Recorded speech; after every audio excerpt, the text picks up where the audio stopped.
것이다. 성격의 중요성은 뭐냐? 복지정책의 목표는 미래지향적인 성격을 갖고 있고 정통성의 근거를 제공하는 기능적인 성격을 갖고 있고 복지정책의 목표는 공통적인 것이라는 속성을 가지고 있습니다. 또 효과성이 상당히 효과성과 효율성이라는 나중에 이제 이야기 계속 나오지 않습니까? 효과성이라고 하는 것 자체는 목표를 어느 정도 달성했는가를 이야기하는 것이죠. 정책 유행은 장기적이고 단기적인 거, 공표된 것과 아직 언더라인 되어 있는 거죠. 숨어 있는 거, 의도하고 의도하지 않는 거, 유행과 무형, 창조와 그 다음에 치유, 다양한 이런 목표에 따라서 분류를 해볼 수가 있다는 것이죠. 그 다음에 사회복지 정책의 목표는 이제 이 중요한 개념인 것이죠. 이 중요한 개념은 통합을 하기 위한 것이 되거든요. 인테그레이션 하는 것이죠. 소셜 인테그레이션 하기 위한 것이죠. 그 다음에 질서를 유지하려고 오더를 하기 위한 것이죠. 질서가 무질서하게 되게 되면 방향 감각이 없이 안 된다는 이야기죠. 그러면 사회, 국가 자체가 와해되어 버린다는 것이죠. 따라서 질서와 사회 정책을 가진다는 것은 규제한다는, 행동 자체를 규제한다는 이야기죠. 한 가지 방향으로 간다는 이야기죠. 그래서 한 가지 방향으로 가는 가장 중요한 것이 복지 정책의 가장 중요한 틀 자체는 뭐냐? 그 법인 것이죠. 또 규제고, 규칙이고.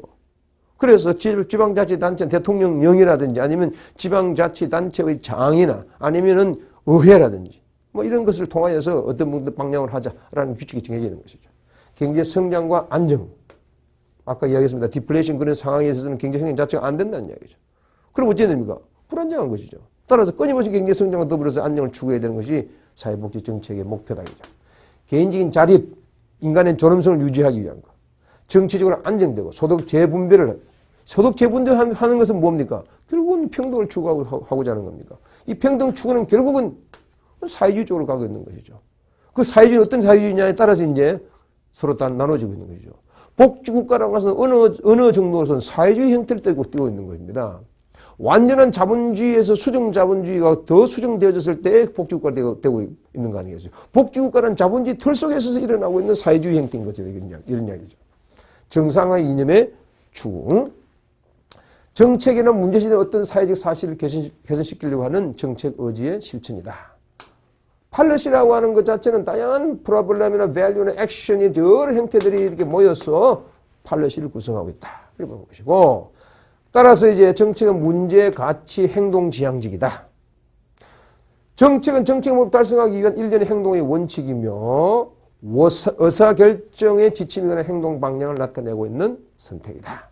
그래서 또한 여기에 있어서 이제 팔러시라는 자체가 프린시플이라든지 가이드라인의 초이스, 디시전 메이킹의 액션의 다양한 것의 결합이다. 이렇게 보시면 되겠고, 따라 사회복지는 사회 문제를 해결하기 위한 사회복지 정책, 개인 문제를 위한 사회사업이 아우러져 있다. 광의 사회복지는 사회보장과 더불어서 공공부조, 그 다음에 안에 사회복지 서비스, 의료, 주택, 고용, 교육, 조세, 우리 많이 공부했죠. 예, 환경. 그 다음에 용의 사회정책이 가장 광범위한 것이고, 사회복지정책, 사회보장, 사회복지 서비스, 이런 것들이 이제 사회복지의 중요한 내용을 차지하고 있다. 고안산업은 참고하시면 되겠는데, 자본가의 착취의 대상, 반노예진 상태의 노동을 하는 그러한 산업, 장기간의 저임금, 장기간 노동 저임금, 열악한 노동, 환경에 처해 있는 자들을 이야기하는 것이다. 이건 참고하시면 되겠습니다. 노동법과 관련되어 있는 부분인데, 고안 산업이 되어져 있는 그런 사회일수록 좋지 못한 사회입니다. 참고하시면 되겠습니다.